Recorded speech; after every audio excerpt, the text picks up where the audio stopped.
로마서 8장 18절로 23절 계속 보겠습니다. 내가 생각하건대 이 현 시대의 고난들은 앞으로 우리 안에 나타날 영광과 좋게 비교될 수 없도다. 창조물이 간절히 기대하며 기다리는 바는 하나님의 아들들이 나타나는 것이니라. 창조물이 헛된 것에 복종하게 된 것은 자진해서 된 것이 아니요 소망 중에 바로 그것을 복종하게 하신 분으로 인한 것이니 이는 창조물 자신도 썩음의 속박에서 해방되어 하나님의 자녀들의 영광스러운 자유에 이를 것이기 때문이라. 또 온 창조세계가 지금까지 함께 신음하며 고통 중에 산고를 치르는 줄을 우리가 아나니 그들뿐 아니라 우리 자신 곧 성령의 첫 열매를 소유한 우리까지도 속으로 신음하며 양자 사무심 즉 우리 몸의 구속을 기다림은. 우리는 이제 장차 올 영광 속에서 우리의 유업이 무엇인가를 살펴보아야겠습니다. 우리는 주님 자신 속에서 그 영광이 어떠한가에 대해서 알아보았습니다. 그러나 우리는 그리스도와 함께 이 영광을 누리게 될 것입니다.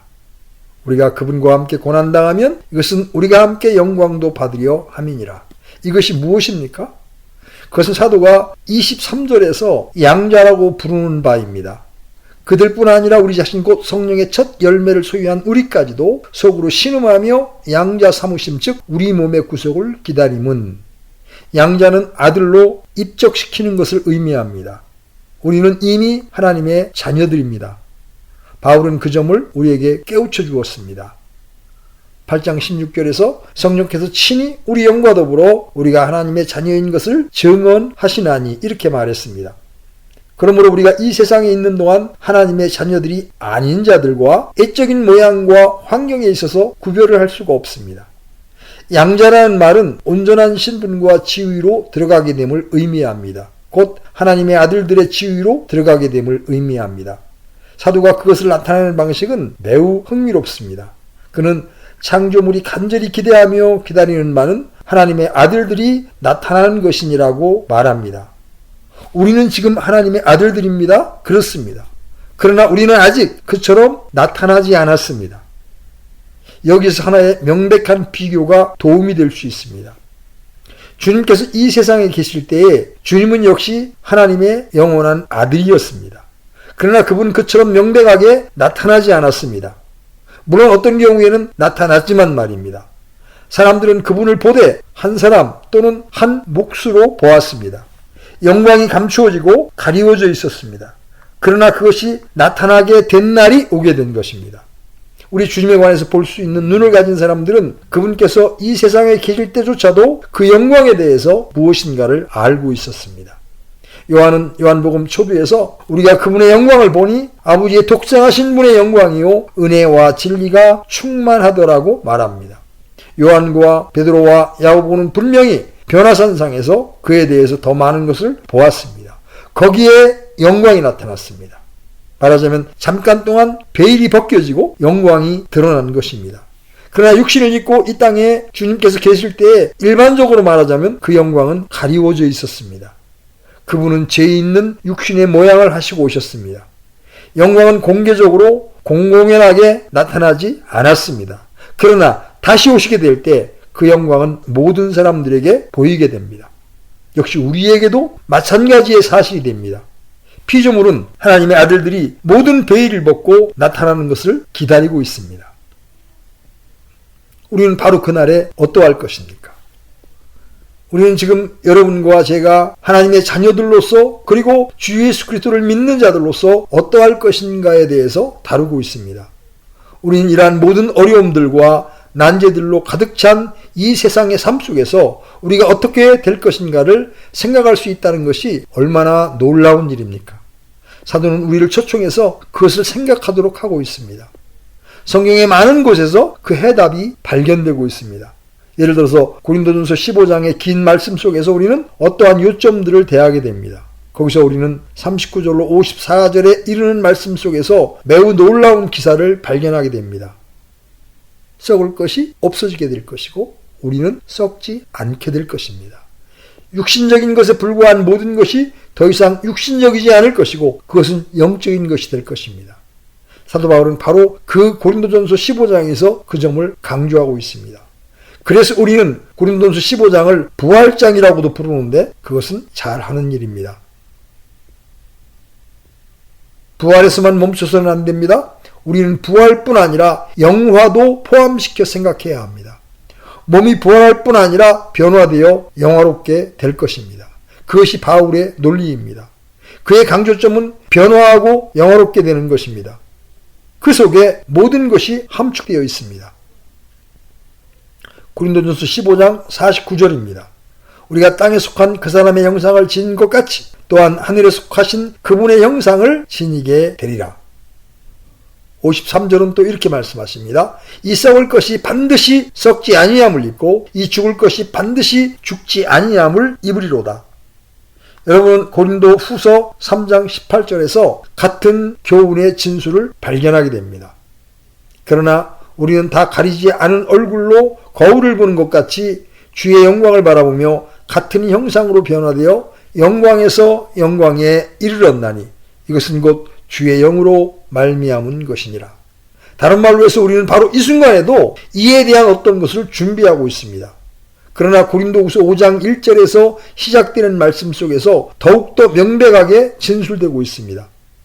만일 땅에 있는 우리의 이 장막집이 해체되면 하나님의 건물 곧 손으로 지은 집이 아니요 하늘들에 있는 영원한 집이 우리에게 있는 줄 우리가 아느니라. 사도 바울은 장막에 불과한 이 몸이 죽어서 분해된다면 우리는 손으로 짓지 아니한 하늘에 있는 영원한 집을 가지게 될 것이라고 말하고 있습니다. 우리가 이 장막에서 신음하며 하늘로부터 오는 우리의 집으로 옷 입기를 간절히 원하노니 우리가 옷 입고 있으면 벌거벗은 채 드러나지 아니하리라. 그리스도인은 죽어서 몸을 벗음으로 자기의 모든 고통에서 벗어나고 싶어하는 것만이 아닙니다. 이 장막의 집에 있는 우리가 짐을 진 채 신음하는 것은 벗고자 함이 아니요 입고자 함이니 이것은 적극적인 것이죠. 이것은 죽을 것이 생명에게 삼켜지게 하려 함이라. 그리스도인은 하늘에 있는 장막집으로 옷 입기를 원하는 사람입니다. 그들은 이 영광스러운 장차 올 몸을 입기를 원합니다. 그런데 바로 그 일을 위하여 우리를 다듬으시고 또한 우리에게 성령을 보증으로 주신 분은 하나님이시니라. 또 다른 주목할 만한 진술이 빌립보서 3장 20절로 21절에서 발견됩니다. 우리의 생활 방식은 하늘에 있으며 거기로부터 또한 우리의 구원자 주 예수 그리스도를 기다리노니 그분께서는 모든 것을 자기에게 복종시킬 때 사용하는 능력을 발휘하사 우리의 천한 몸을 변화시켜 자신의 영광스러운 몸과 같게 만드시리라. 우리가 바로 그 하늘에 속해 있고 우리의 시민권은 바로 그 하늘에 있습니다. 물론 내가 입고 있는 이 몸은 죄가 아직 거하는 몸이요 부패해지고 있는 몸입니다. 이 몸은 타락의 결과로 온 몸입니다. 그러나 그것이 완전히 달라지게 될 것입니다. 그분의 영광스러운 몸과 같이 될 것입니다. 사도가 다마스커스 도상에서 보았던 것과 유사한 것입니다. 우리는 그 증거를 계속해서 살펴나갑시다. 우리가 아무리 그것에 대해서 많이 안다 할지라도 지나칠 수 없습니다. 그리스도인들이 이 위대한 진리에 대해서 모르기 때문에 이러한 현재의 상태를 보이고 있는 것입니다. 교회가 이 모양인 것은 교회의 대부분이 그 진리를 믿기조차 하지 않기 때문입니다. 그러나 이것은 성경의 가르침입니다. 이것이 주님 자신의 가르침이요 성령의 영감을 받은 사도들의 가르침입니다. 그러므로 데살로니가전서 4장 16, 17절로 나아가 보십시다. 주께서 호령과 선사장의 음성과 하나님의 나팔 소리와 함께 친히 하늘로부터 내려오시리니 그리스도 안에서 죽은 자들이 먼저 일어나고 그 뒤에 살아서 남아있는 우리가 그들과 함께 구름들 속으로 채어 올라가 공중에서 주를 만나리라. 그리하여 우리가 항상 주와 함께 있으리라. 그 얼마나 큰 위로입니까? 우리는 방금 생각해본 문제를 위해서 요한일서 3장 2절로 나아가 봅시다. 사랑하는 자들아 이제 우리는 하나님의 아들들이니라. 우리가 앞으로 어떻게 될지는 아직 나타나지 아니하였을 때 그분께서 나타나시면 우리가 그분과 같게 될 줄 아노니 이는 우리가 그분을 그분께서 계신 그대로 볼 것이기 때문이라. 세상이 여러분을 알아주지 못하고 또한 여러분을 어리석은 자라 여긴다 할지라도 걱정하거나 염려하지 말라는 것입니다. 그것이 그리스도를 향한 성도들의 태도였습니다. 우리는 그와 비슷한 대접을 체험할 것입니다. 우리들이 하나님의 자녀들이기 때문입니다. 사랑하는 자들아 이제 우리는 하나님의 아들들이니라. 우리는 이미 하나님의 아들들입니다. 이 세상에서조차 말이죠. 우리가 앞으로 어떻게 될지는 아직 나타나지 아니하였을 때 그분께서 나타나시면 우리가 그분과 같게 될 줄 아노니. 그 얼마나 놀라운 진술입니까? 우리는 그 점에 대해서 모두 알지 못합니다. 실로 우리는 그것에 대해서 많은 것을 알지 못합니다. 그러나 그분께서 나타나시면 우리가 그분과 같게 될 줄 압니다. 왜냐하면 우리가 그분을 그분께서 계신 그대로 볼 것이기 때문입니다. 이 땅 위에서는 고린도전서 3장 12절이 우리에게 상기시켜주는 바와 같이 우리는 거울을 통하여 희미하게 봅니다. 우리는 거울 속에 비친 그분을 바라봅니다. 그러나 우리는 다 가리지 않은 얼굴로 거울을 보는 것 같이 주의 영광을 바라보며 같은 형상으로 변화되어 영광에서 영광에 이르게 될 것입니다. 그러나 그분을 있는 그대로 완전하게 보게 된 다음 우리도 그와 같을 것이고 우리에게 속한 우리의 몸과 모든 것이 다 영화롭게 될 것입니다. 이 구절에 대해서 강조점이 몸의 영화, 육신적이고 물리적인 몸의 영화에 주어져 있다는 것을 주목하십시오. 우리가 이것을 붙잡는 것은 매우 중요합니다. 오늘날 스스로 그리스도인들이라고 하면서 부활과 몸의 영화를 믿지 아니하는 사람들이 있습니다. 그들은 믿기를 그리스도인이 죽을 때 그는 그리스도와 함께 거하는 것이라고 믿습니다. 그들은 그것에 대해서 약간 희미하고 불분명한 영적인 상태와 조건으로 생각하는 것 같습니다. 그러나 성경의 가르침은 그것이 아닙니다. 성경은 우리의 구원의 중요한 부분으로 몸의 부활을 가르치고 있습니다. 우리가 보게 되겠지만 우리는 영화로운 곳에서 이 영화로운 몸을 입고 거하게 될 것입니다. 이것이 기독교 교리의 위대한 교리 가운데 하나입니다. 또 오늘날 전적으로 거의 망각되고 무시되고 있는 교리입니다. 기독교회가 소망을 잃게 되었습니다. 이 점은 어째서 교회가 거의 대부분의 시간을 이 생의 삶을 개선시키려는 노력을 위해서 소비하고 있는가를 설명해 줍니다. 정치적인 것을 설교하고 전쟁이나 폭탄 문제를 좋아하고 또 무장해제를 역설하는 이유를 잘 말해주고 있습니다. 안타깝게도 교회는 장차올 몸의 영화에 관한 성경적인 가르침에 대해서 모르고 있고 믿지도 않고 있습니다. 몸이 흠도 티도 주름 잡힌 것도 질병도 없는 완전한 몸이 될 것입니다. 흠도 티도 그러한 것들이 없게 될 것입니다. 사도는 다른 곳에서 신자들이 이러한 영광스러운 몸의 상태로 들어갈 두 가지 방식이 있다고 말하고 있습니다. 죽은 사람들은 부활을 통해서 들어가게 될 것이고 주님께서 다시 오실 때에 아직 땅에 살아남아 있던 사람들은 즉각적으로 변화될 것이라고 말입니다. 우리는 그 두 방식 중 하나를 체험하게 될 것입니다. 그러나 사도는 어느 것이든 문제가 아니라고 말합니다. 하나님의 자녀들 모두에게 그것은 확실히 일어난다는 것입니다. 그들은 영화로운 몸을 가지게 될 것입니다. 현재의 몸이 아닐 것입니다. 그때는 영화로운 몸을 입게 될 것입니다.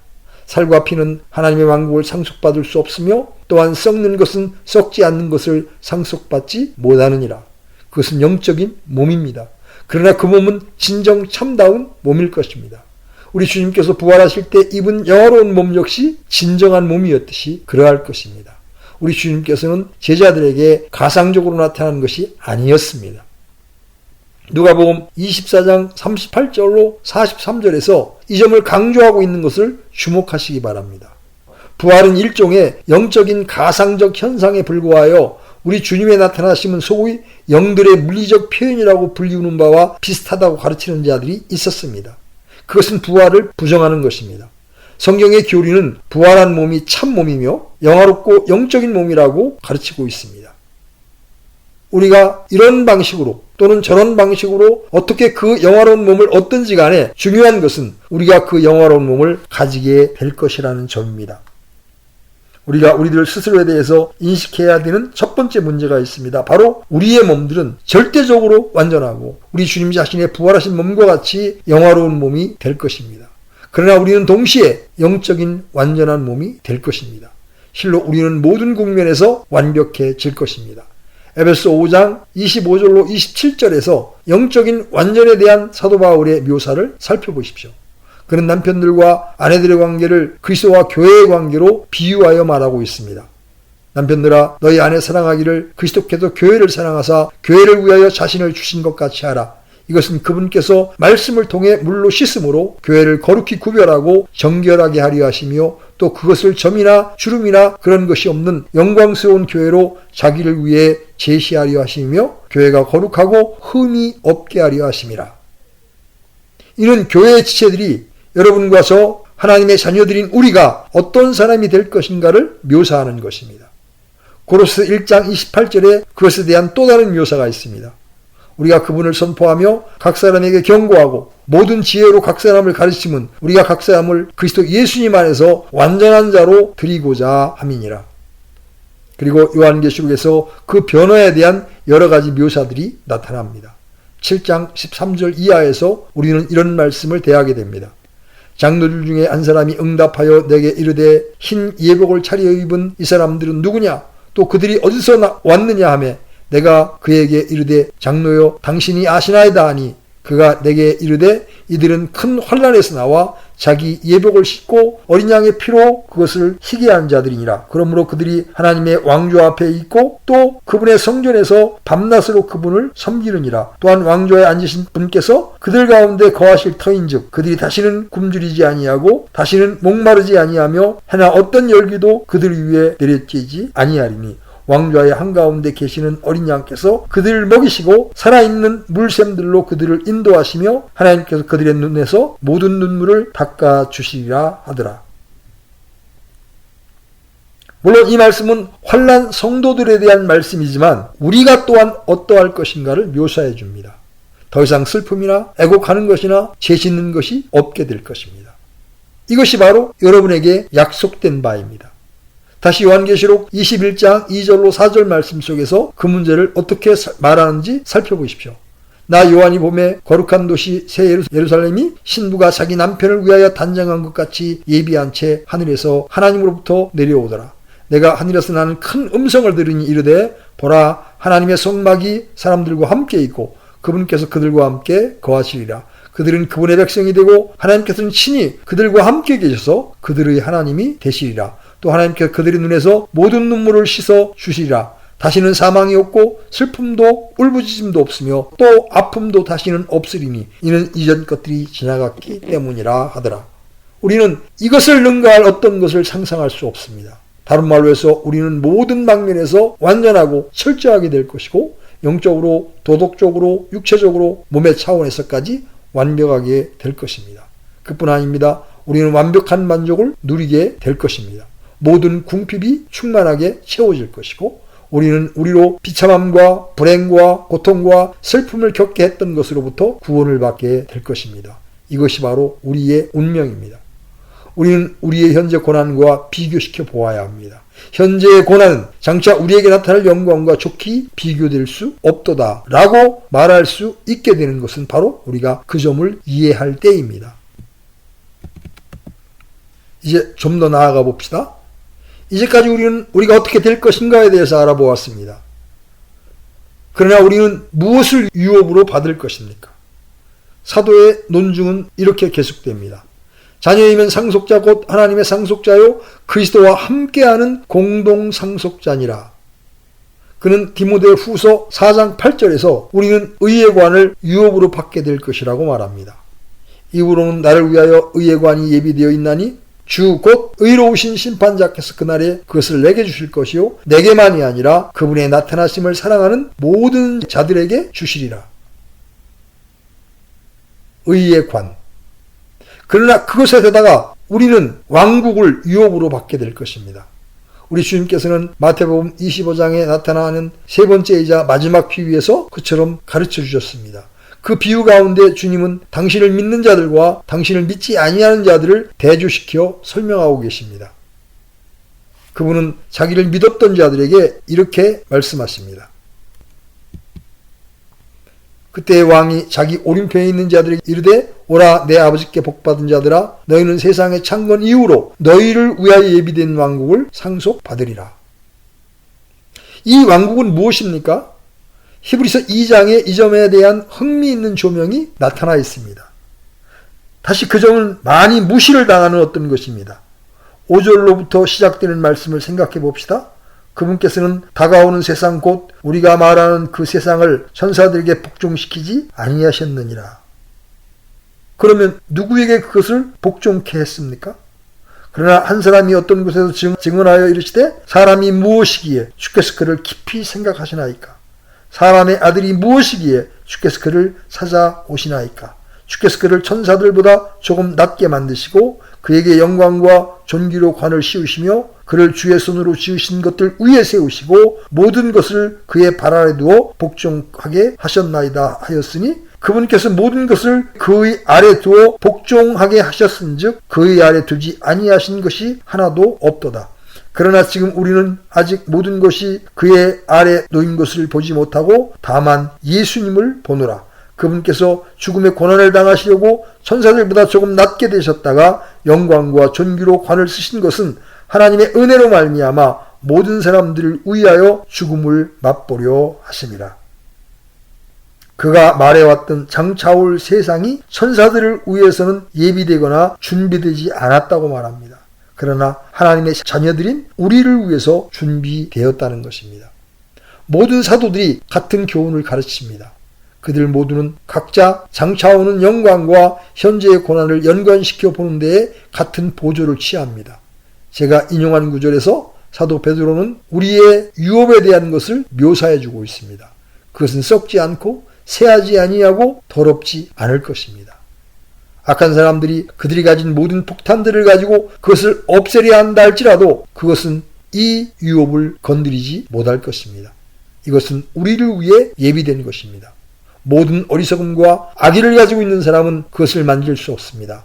하나님 자신이 우리를 위해서 그것을 예비시켜 두신 것입니다. 다시 요한계시록 21장 9절에서 그 유업에 대한 특이한 묘사를 바라보게 됩니다. 물론 그것은 상징적인 표현입니다. 사도 요한은 우리가 들어가게 될 유업을 여러 가지 모양으로 묘사해주고 있습니다. 또한 우리가 영화로운 몸을 입고 살아가게 될 세상, 또한 우리 주 예수 그리스도와 같아질 때 처하게 될 세상을 묘사하고 있습니다. 신약의 기자들은 그것에 대한 어떤 개념을 우리에게 주기 위해서 모든 그들의 표현 기술을 동원하고 많은 괄목할 만한 비유들을 사용하고 있는 것을 볼 수 있습니다. 저는 이제 다음 질문으로 나아가려 합니다.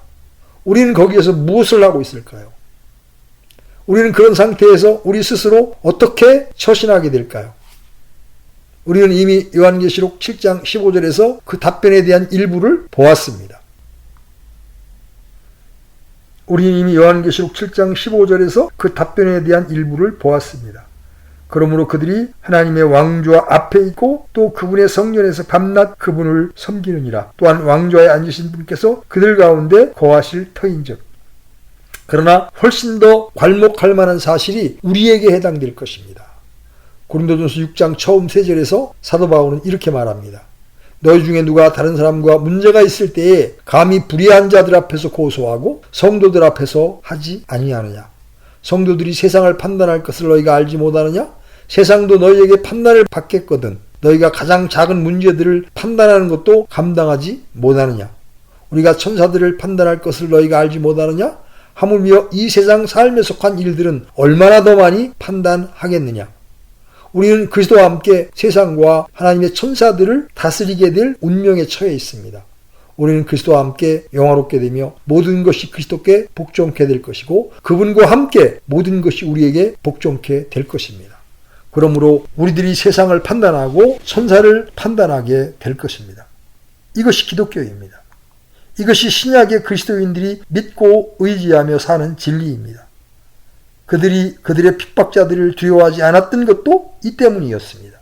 그들은 자기들의 생명을 구하려고 카이사가 주다라고 말하지 않았을 것입니다. 그러므로 그들은 이 영광을 보고 있다는 것을 알았습니다. 이것이 그들을 대적하는 모든 것을 참고 견디고 이겨내는 비결이었습니다.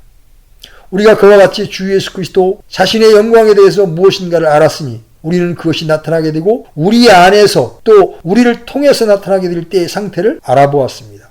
그러나 그것만으로 다 끝난 것이 아닙니다. 모든 피조물이 역시 그것에 동참하기를 기다리고 있습니다. 로마서 8장 21절로부터 우리가 배워온 바와 같습니다. 이는 창조물 자신도 썩음의 속박에서 해방되어 하나님의 자녀들의 영광스러운 자유에 이를 것이기 때문이라. 이것은 피조물이 어째서 그것을 그처럼 고대하고 있는지 그 이유를 설명해 줍니다. 피조물은 영광을 누리게 될 것이고 하나님의 자녀들의 영광스러운 자유에 함께 동참하게 될 것을 의식하며 느끼며 또 그에 대한 약속을 받았던 것입니다. 그것은 피조물이 썩어짐의 속박에서 자유케 될 것이라는 것을 의미합니다. 우리는 이미 그 문제를 숙고했습니다. 피조물이 실제적으로 하나님께서 창조하신 의양대로 그들이 자유케 되는 것은 바로 그때뿐입니다. 그때가 되어서야 비로소 피조물은 모든 썩어짐의 요소에서 완전히 구원을 받게 될 것입니다. 피조물이 허무한데 굴복하고 있는 것을 현재 봅니다. 또한 그 피조물의 일종의 허무함이 있다는 것도 압니다. 그 안에 썩어짐과 부패의 요소가 있습니다. 그런데 그 피조물이 그 본질의 모든 것으로부터 자유케 될 것입니다. 이제 더 이상 굶주리지 않을 것이고 불협화음이 없게 될 것이고 질병이나 또는 가뭄이나 이런 것들이 있을 수가 없을 것입니다. 현재 자연은 그러한 일로 가득 차 있습니다. 그러나 그때가 되면 완전히 달라지게 될 것입니다. 낙원이 다시 건설되게 될 것입니다. 우리는 이미 잃어버린 낙원을 생각해 보았습니다. 그러나 낙원은 다시 얻어지게 될 것입니다. 이것이 위대한 구원의 일부입니다. 전체 피조물이 다 여기에 포함됩니다. 그것은 신자들이 용서함을 받는다는 것만이 아니고 그들이 영적인 형태를 가지고 하늘로 간다는 것만을 의미하지 않습니다. 그것이 아니라 낙원이 다시 되찾아지는 것입니다. 사람이 창조되었을 때 사람은 낙원에 놓여졌습니다. 그러나 사람의 죄 때문에 그는 낙원에서 추방되었습니다. 그가 그 이후에 그곳으로 다시 되돌아가려고 무진 애를 썼습니다. 그러나 두루도는 불타는 검과 그룹들이 그 길을 막아서고 있기 때문에 그렇게 할 수가 없었습니다. 그러나 하나님의 자녀들인 사람들을 위해서 그 낙원이 되찾아지게 될 것입니다. 장차 오게 될 이 다시 찾아 얻어진 낙원은 구약의 대언자들이 말했던 것입니다. 이사야서 11장 6절로 9절에 있는 말씀을 보시기 바랍니다. 이사야 대언자가 예언한 것이 나타나 있습니다.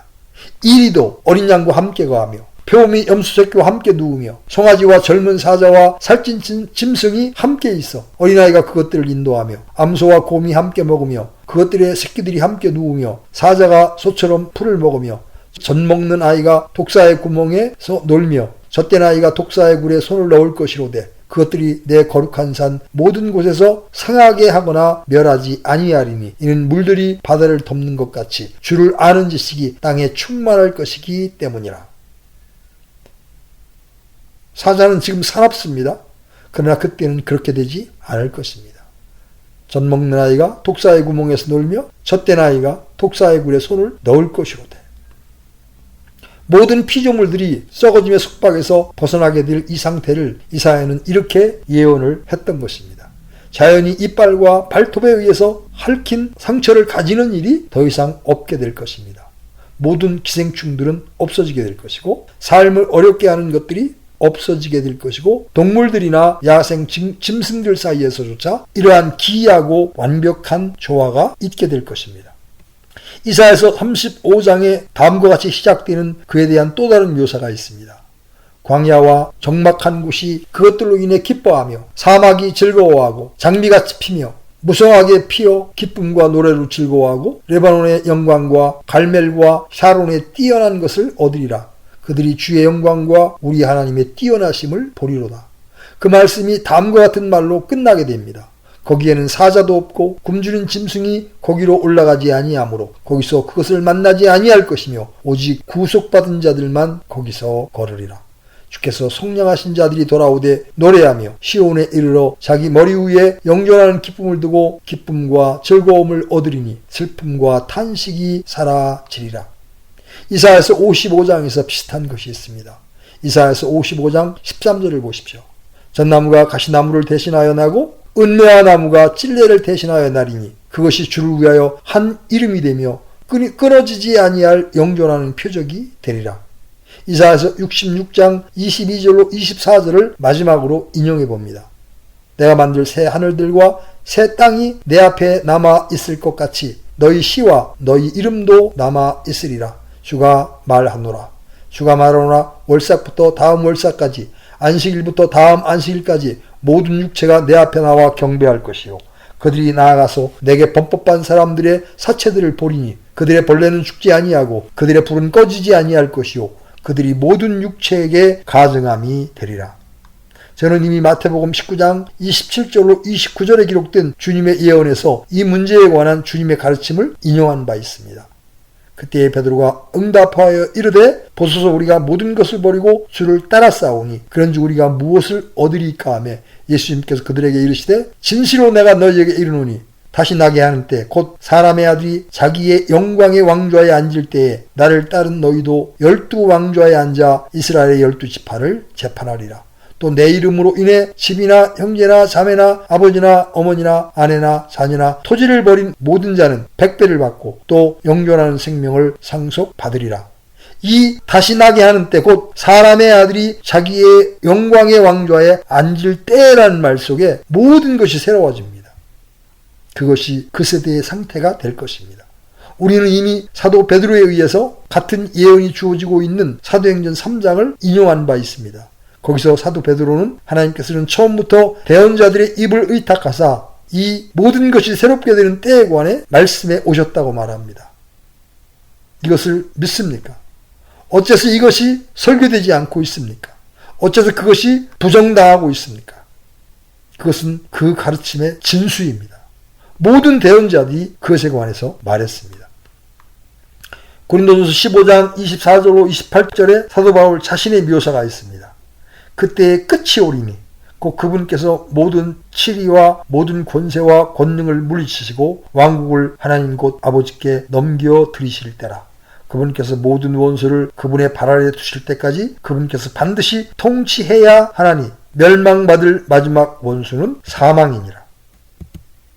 그분께서 모든 것을 그분의 발 아래 두셨으나 그분께서 모든 것을 그분 아래 두셨다고 말씀하실 때에 모든 것을 그분 아래 두신 분은 예인 것이 분명하도다. 모든 것이 그분께 굴복당할 때에 아들도 모든 것을 자기 아래 두시는 분께 친히 복종하시리니 이것은 하나님께서 모든 것 안에서 모든 것이 되시려 하심이라. 그 말은 성자께서 자기에게 이 완전한 왕국을 의탁하셨던 하늘 아버지께 이 왕국을 바치는 것을 가르치고 있습니다. 그러나 사도 바울이 에베소 1장 10절에서 말하는 그것이 구원의 궁극적인 목적입니다. 이것은 충만한 때의 경륜 안에서 신이 모든 것, 즉 하늘에 있는 것들과 땅에 있는 것들을 그리스도 안에서 곧 그분 안에서 다 함께 하나로 모으려 하심이라. 다시 히브리서 12장 26절로 28절에서 그것에 대한 묘사를 발견합니다. 그때에는 그분의 음성이 땅을 흔들었거니와 이제는 그분께서 약속하여 이르시되 내가 땅뿐 아니라 하늘도 아직 한 번 더 흔드노라 하셨느니라. 또 아직 한 번 더라는 이 말씀은 흔들릴 수 없는 그것들을 남아있게 하시려고 만드신 것들 중에서 흔들리는 그것들을 제거하심을 표적으로 보여주나니 그러므로 우리가 움직일 수 없는 왕국을 받을진대 은혜를 소유하자.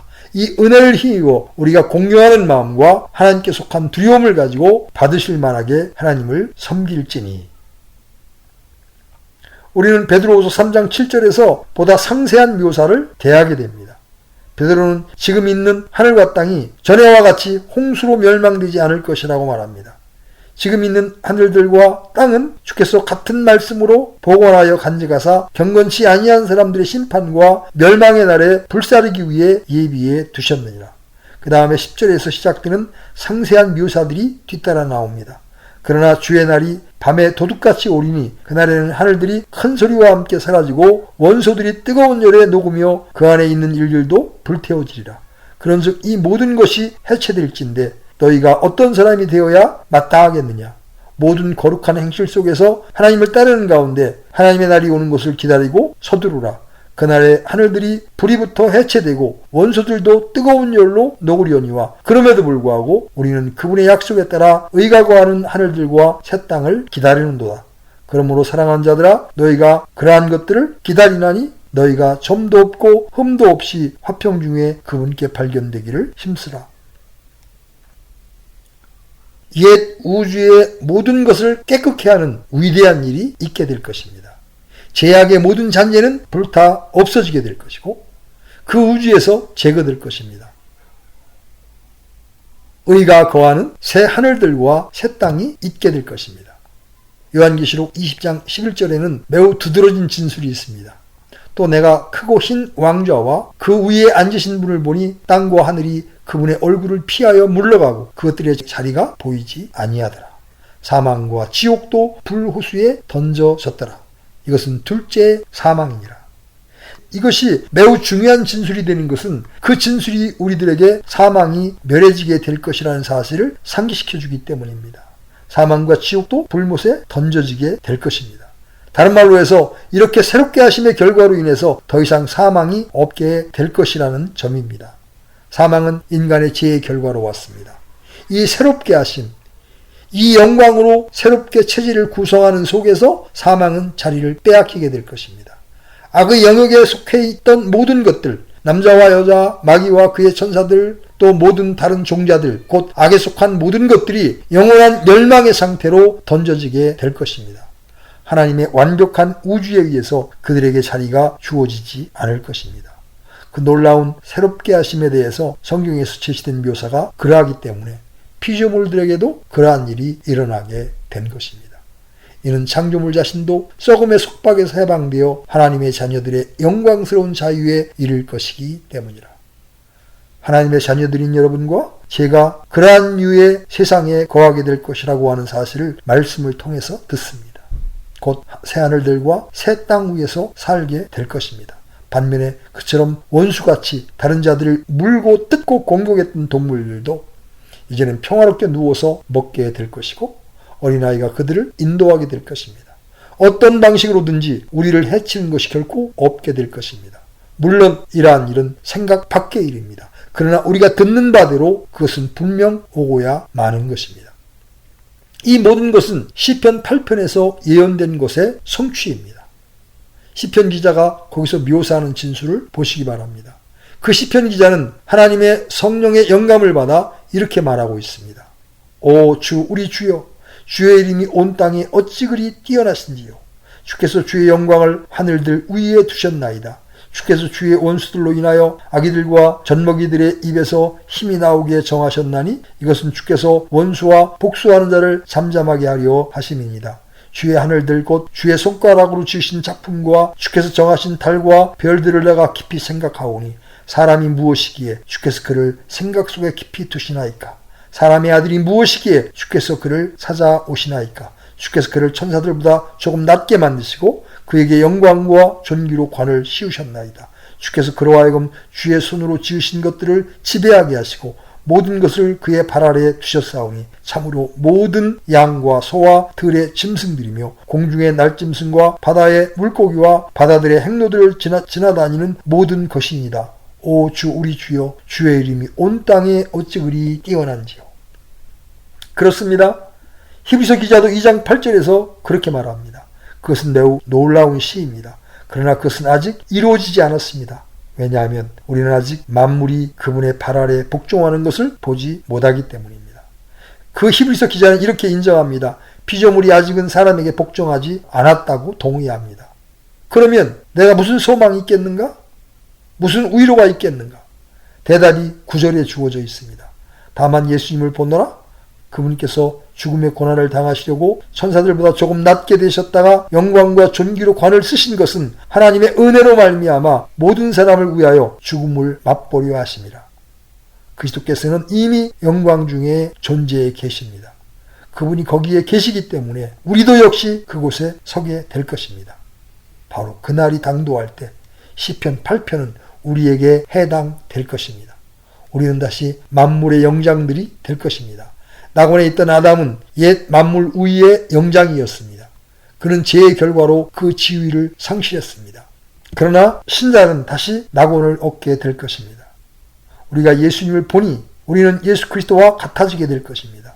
영원롭게 될 것이고 만물의 영장이 될 것입니다. 그것이 바로 우리 앞에 제시된 위대한 약속입니다. 우리가 현 시대의 고난 장차 우리에게 나타날 영광과 좋게 비교될 수 없도다라는 유추를 끌어내게 되는 것은 바로 이 사실에 비추어 생각할 때입니다. 어떤 의미에서 우리 주님의 이적들은 영광과 그날을 예고하여 비추어지고 있는 그림자입니다. 그분은 질병들을 대체시킬 수 있었습니다. 그분은 바다의 흉용함을 잔잔케 하실 수 있었습니다. 그분은 바람을 멈추게 하시고 모든 것을 통제하실 수 있으셨습니다. 이 모든 것은 장차 올 영광에 대한 분명한 암시였습니다. 이 주님의 자연과 관련된 이적들은 주님의 것이 될 영광에 대한 어떤 것을 암시적으로 비춰주고 있었습니다. 우리가 하나님의 자녀들이기 때문에 우리는 그분과 함께 그 영광에 동참하게 될 것입니다. 우리는 하나님의 자녀들이기 때문에 그리스도와 함께한 상속자들입니다. 이러한 것들은 여러분 스스로 읽어보시기 바랍니다. 모든 피조물이 그날을 고대하고 있다는 것은 놀라운 일이 아닙니다. 목을 길게 빼고 하나님의 아들들이 나타나는 것을 기다리고 그것을 보기 위해 기다리는 것, 그분을 보기 위해 기다리는 것, 또한 우리를 보기 위해 피조물이 그렇게 고대하고 있는 것은 놀라운 일이 아닙니다. 이는 창조물 자신도 썩음의 속박에서 해방되어 하나님의 자녀들의 영광스러운 자유에 이를 것이기 때문이라. 우리가 지금 현재 이런 모양을 하고 있는 것은 이 모든 것에 대해서 우리가 알지 못하기 때문입니다. 그처럼 우리가 용기를 잃고 좌절당하는 것은 그것을 우리가 모르기 때문입니다. 그러나 이것이 문자 그대로 하나님의 자녀들인 우리들 모두에게 해당되게 될 것입니다. 어떤 일이 세상에서 우리를 넘어지게 하도록 내버려둘 수가 있습니까? 여러분은 다시 불평하고 불만을 가질 것입니까? 여러분은 사람이 여러분에게 무엇을 해줄까에 대해서 많이 매우 걱정하시겠습니까? 여러분은 하나님의 자녀들을 기다리고 있는 말로 할 수 없는 영광을 위해서 예비되고 있습니다. 이것은 나타나게 될 것이고 장차 드러나게 될 것입니다. 여러분의 머리를 들고 가슴을 펴고 믿음을 가지고 장차 올 영광을 주시하시기 바랍니다. 위에 있는 것들에 너희의 애착을 두고 땅에 있는 것들에 두지 말라. 이 세상은 지나가 버리고 잠시적인 것입니다. 그러나 우리는 요동될 수 없는 왕국, 하나님께서 자기 백성들과 자녀들을 위해서 창세전부터 예비한 그 왕국,